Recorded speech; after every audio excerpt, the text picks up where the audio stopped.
Hi, my name is Nicky Pasterfield and I teach floral painting for design at CSM, short courses.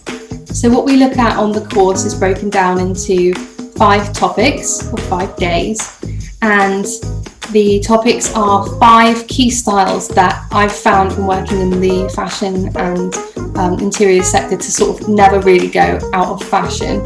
And they are 12-3 line drawn florals, screen printed florals, chinoiserie, so Chinese wallpaper style, and botanical style. And then the final day we look at Dutch floral still life. I've got some examples here of some of the things that we'll be doing.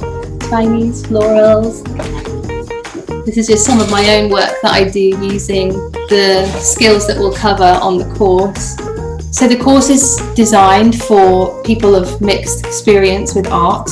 Even someone who's very good at one aspect of it anyway will probably find that a few of the days are quite challenging.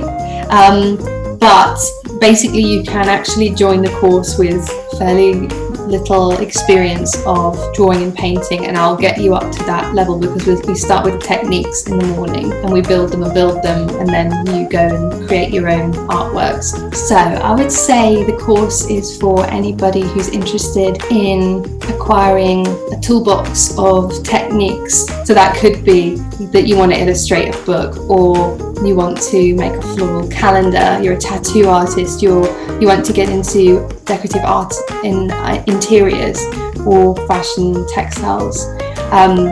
The list is really endless, but the focus of the course is like on getting inspired by a number of different approaches to painting florals, and then learning all the techniques behind them so that when you go off on your own, you don't need me anymore, because you've already learned a load of skills and you can experiment with them, or you can just stick to the traditional ways that we've done them, and I think it will bring you success.